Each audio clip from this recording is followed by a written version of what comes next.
Simeone prépare un coup de théâtre. L'Atlético Madrid veut voler Gavi au Barça. Mais le jeune prodige est-il vraiment prêt à quitter la Masia? Pendant ce temps, Jonathan Tah a pris sa décision, le Bayern Munich frappe fort et laisse le Barça sur le carreau. Et attention, décollage des non-chocs pour le mercato, 2 stars de Premier League dans le viseur, mais un départ surprise pourrait tout changer.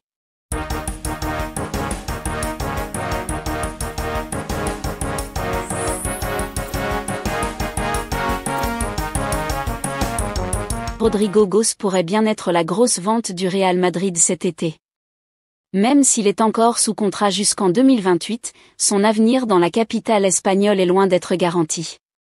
De prime abord, le Brésilien n'a pas l'intention de quitter le club, mais il attend surtout une discussion décisive avec Xavi Alonso, le futur coach madrilène, pour savoir quelle importance compte lui donner le Basque dans ses plans pour la saison prochaine. En coulisses, les choses bougent. Le Real, conscient qu'un départ est possible, ne compte pas brader son attaquant. Le club l'aurait valorisé entre 80 et 100 millions d'euros, une somme qui pourrait permettre de financer un gros coup sur le marché. Ce type de vente majeure est presque devenu une tradition à Madrid lors des étés chargés en recrutement clubs anglais intéressés. Au fait de la situation, plusieurs cadors anglais se montrent très attentifs. Arsenal est le plus entreprenant, le club aurait déjà contacté directement l'entourage du joueur pour prendre la température. Les Gunners ne s'en cachent plus, ils veulent Rodrigo et sont prêts à passer à l'action. Manchester City et Liverpool sont aussi sur le dossier, bien décidés à ne pas laisser passer une si belle opportunité. Un éminent journaliste de la SER a confirmé ces informations, les départs se font un peu plus lentement parce que ceux qui vont partir, je parle des transferts et non des joueurs qui terminent leur contrat, vont aussi disputer la Coupe du Monde des clubs. Avec autant de recrutement, il doit y avoir une vente importante. C'est purement mathématique et c'est quelque chose qui a été fait historiquement au Real. Aujourd'hui, Sky Sport rapporte qu'Arsenal veut signer Rodrigo, mais nous pouvons ajouter que ce n'est pas le seul club à envisager sa signature, affirme Anton Meana. Une discussion capitale avec Xavi selon des sources proches du club, ce n'est pas Rodrigo Goes qui pousse pour un départ, mais bien le Real Madrid qui explore ses options. L'idée est claire dans les bureaux de Valdebebas, s'il doit partir, ce sera au bon prix. Et vu les prétendants en concurrence en Premier League, le Real sait qu'il a une belle carte à jouer. Reste à voir ce que dira Xavi Alonso.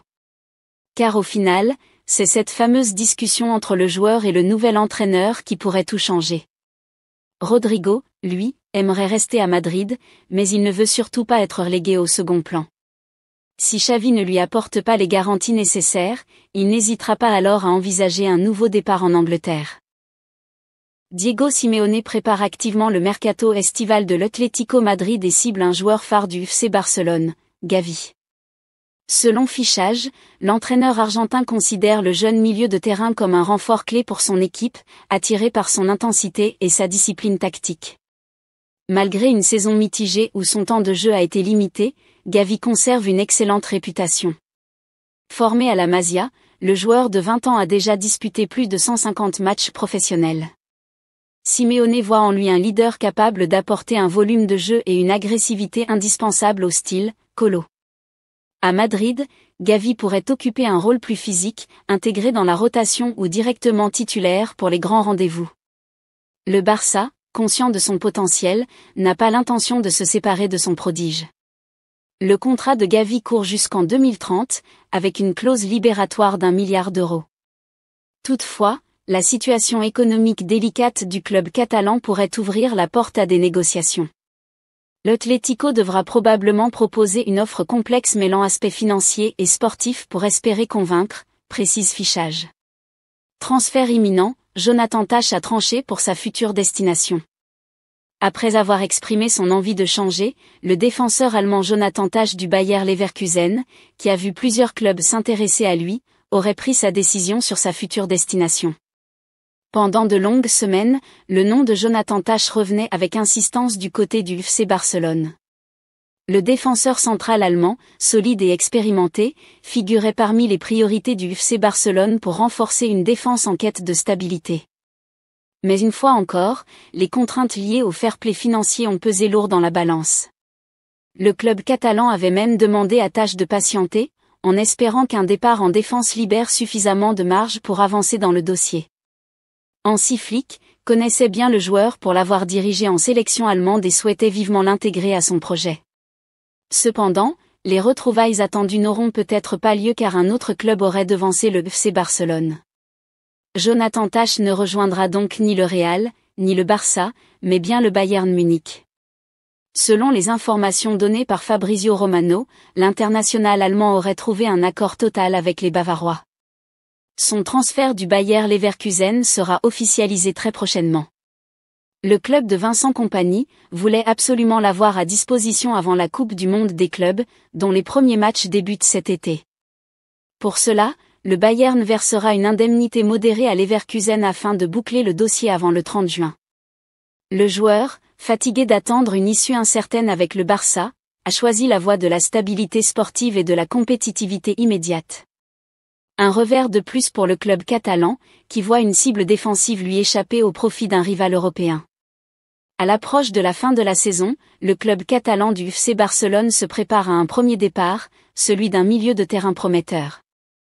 Le FC Barcelone continue de faire confiance à son centre de formation pour alimenter ses équipes, avec des réussites notables comme Lamine Yamal, Pau Cubarsí ou encore Gavi.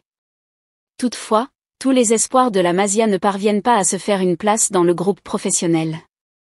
C'est le cas de Pau Prim, jeune milieu défensif de 19 ans, considéré un temps comme un futur titulaire en puissance au poste de pivot. Malgré le potentiel qu'on lui reconnaît, la forte concurrence au milieu, avec des joueurs comme Pedri, De Jong, Gavi, Casado ou encore Marc Bernal, a considérablement freiné sa progression. Estimant que les conditions n'étaient plus réunies pour évoluer au sein du club, Prim a refusé de prolonger son contrat. Après plusieurs tentatives infructueuses de la part de la direction pour le retenir, il quittera officiellement le club le 30 juin. Le match décisif entre le Barça Athletic et les Unionistas de Salamanca, prévu ce samedi à l'Estadi Johan Cruyff, marquera symboliquement la fin de l'aventure de Pau Prim avec les Blaugrana. Ce sera une fin sans éclat car depuis janvier, bien qu'il continue de s'entraîner avec l'équipe, le jeune milieu n'est plus apparu sur la feuille de match. Il ne participera donc pas à cette ultime rencontre, qui déterminera l'avenir de l'équipe réserve en première fédération. En parallèle, Pau Prim a déjà tourné une page importante de sa carrière en trouvant un accord avec Al Sadd, l'un des clubs phares du championnat qatari. Il y signera un contrat de longue durée, avec l'objectif de relancer sa carrière dans un environnement où il pourra, enfin, enchaîner les minutes. Une perte importante pour le FC Barcelone.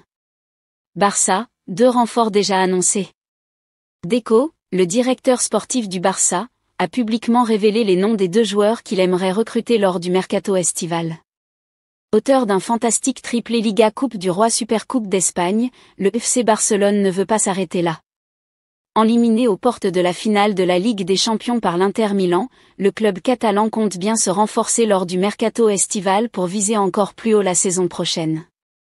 C'est le message lancé par Deco sur les ondes de la RAC1. Le directeur sportif Blaugrana a même déjà clairement identifié 2 renforts offensifs. Nous apprécions Luis Diaz, nous apprécions Marcus Rashford et nous apprécions d'autres joueurs.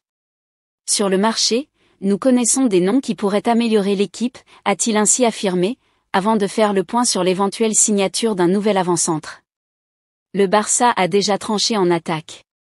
Dans l'effectif, nous avons des joueurs capables de jouer comme Ferran Torres, qui a réalisé une saison spectaculaire, Dani Olmo, en faux neuf, Fermin, a expliqué le dirigeant portugais. Cette équipe a des solutions internes quand Robert Lewandowski n'est pas là. L'Inter a un attaquant pur comme Marcus Thuram, le PSG n'en a pas, Arsenal non plus. Pour lui, le recrutement d'une doublure à l'attaquant polonais, 36 ans, n'est donc pas une priorité absolue. Nous n'avons pas à nous obséder à trouver un neuf, a-t-il déclaré. Aujourd'hui, nous en avons un et plusieurs options. Une formule qui a très bien fonctionné cette année. Les supporters barcelonais savent désormais à quoi s'en tenir.